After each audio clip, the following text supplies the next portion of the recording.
a karmic who may be close to you. This could even be a brother or somebody you consider to be a brother or best friend, sister. Like, you consider them more of a sibling.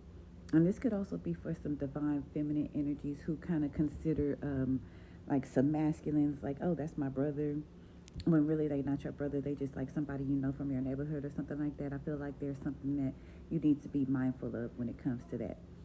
I'm picking up on a meddling karmic, okay? A karmic that's always in somebody else's busy, a little nosy karmic. I'm hearing the reason this little nosy karmic knows everybody's business and is always in somebody's business is because they are on the DL, or they sleep with a particular community, like the trans community or something like that, but they do it on the down low. So it's kind of like they wear a mask.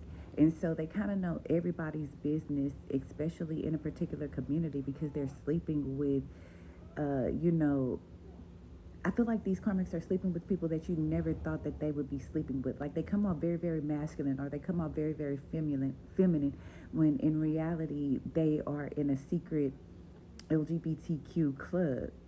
Yeah, and now I'm seeing like a Superman energy, like straight by day, gay by night, straight by day, drag by night, like that kind of energy. And whoever I'm picking up on, they may have been to jail before or something like that.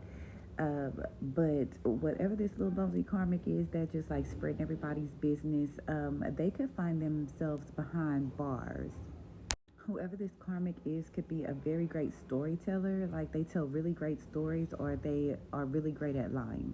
It's like I'm seeing whatever I'm being shown is kind of like this karmic has the ability, the gift of drawing people into their stories, and they're very believable with the way that they tell their stories.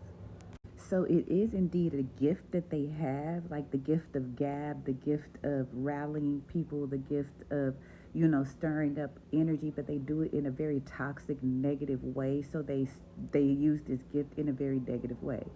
Whoever this little nosy karmic is, they were basically playing some stupid games, so they win a stupid ass prize, and that is to be locked up in either spiritual court or physical jail. For some of these karmics, they were lying to you, okay? They were lying to you so they could steal from you, or they were lying and stealing from you at the same time. Either way, I'm hearing it was a setup, but they just felt like risking was better than regretting. Like, if I never do this, then I'll never know kind of energy. If I never try to steal from them and take all that they have, then I'll never know if it could be mine, that type of shit. But guess what? Your ancestors and your spirit guides and your spirit team are not going to leave you in the dark. So pay attention to your dreams and your messages, because that is where the information is being shown to you. I just recently did a message, or a next 48 or whatever, that's saying that you didn't need your eyes to call judgment. Exactly. You know why you didn't need your eyes to call judgment on these karmics that you had no clue were being karmics in your life? That's because you already had the intuition. The messages were coming in your dreams. And thank your spirit guides and your ancestors and source, divine goddess energy, mother goddess, for showing you the truth about these snakes in your garden. Like, yeah, the cards are showing me, like, if you're wondering why you have been stressed, it's literally been the same individual that you've been helping and looking out for, someone that you consider a brother, a sibling. If you don't recognize this energy in your, like, this is in a very akashic kind of past life kind of energy here. So I feel like you're dealing with somebody who was a brother in your past life. If you're wondering why you're stressed out about this person, it's because the connection that you have is from a past life connection. But spirit is telling me that you're not cutting them any slack. So it's like anything that is a red flag to you, you're calling it out. Continue that. Keep that up. Don't let anything slide. Everything slick, don't slide. Because they're literally showing me that is not your friend. That ain't your friend. Okay, and you are feeling this intuitively. You're feeling it in your gut, and you definitely need to listen to that. Because everything that they're trying to get or win from, and like, okay, ooh, so for some of you, you have friends, some besties, some sisters, some brothers, people that are very, very close to you, and you're wondering why, like, you're praying, you're doing your ritual work. Why is God not blessing them? Why the Orisha's not blessing my friend? I keep doing candle work. I keep doing all of this. Why y'all not blessing them?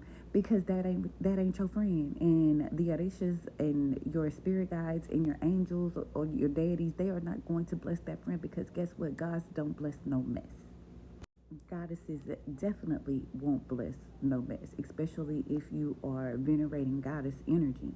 Okay, so what you need to do right now, or what you're being told to or recommended to do at this time with this karmic energy, is to just sit things out, because it's all playing itself out. You don't even have to do a thing, because since they wanted to take that chance, they are going to win a prize for the chances that they took against you. For some of you, these are in-laws, and you're going to see this in the next couple of days. Give it about 2 to 8 days. I'm seeing something about 2 to 8 days. Some of you may have to go in isolation for a little bit, and that's because shadow work and self-reflection is needed. If you find yourself in isolation, then that's because you need to do some shadow work. I'm also seeing that you are being advised to do some self-reflection and shadow work, okay? Because there's a desperation type of energy in the air. If you find yourself desperate for love, if you find yourself desperate for money, for needs, for your finances, that is a red flag. That's a red flag for you to do some inner work within yourself. Okay, something about the day Thursday is significant, and today is Thursday. So yeah, it's something about today. But yeah, gluttony and greed is a deadly sin. And it's not anything wrong with the greed itself, but too much of anything is not good for you. And so when lust turns to greed, greed turns to, like, it's kind of like a stepping ladder. Like, if you're greedy about this one thing, then eventually you'll kill for greed. Okay, so, and ultimately that's what's being prevented at this time. That's why maybe you're going through some of the things that you're going through, or the people around you are going through what they're going through. Because I'm really picking up on some divine feminine energies who really have the best of intentions for their divine masculine counterparts, friends, cousins, brothers. They don't even have to be lovers.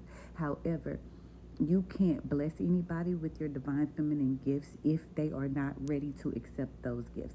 Okay, because some of you are dealing with a very greedy energy, and if you're continuously giving your divine femininity, your empress energy to these greeds, these lustful individuals, they're just going to take and take and take it like the vampiric energies that they are.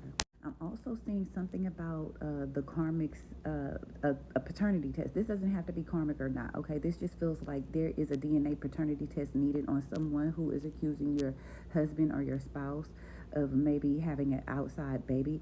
I feel like, yeah, something about a son. Yeah, it really feels like, I don't know, it's something about a DNA paternity test. So I don't know, take that storyline for whoever it resonates with. Some of you might want to get a paternity test. Some of you may not want to get that test, but you might find yourself in that situation, because that's what I'm feeling like the karmics are in right now. Some of your karmics who have been lying and stealing to you, they're finding themselves in karmic situations such as, whose baby really is this? So now they're going to court for DNA and all of this other stuff. And guess who is behind all of that? The Geddit. Because they've awakened the Geddit. Okay, they've awakened the Lola. They have awakened your grand Lola spirits and deities.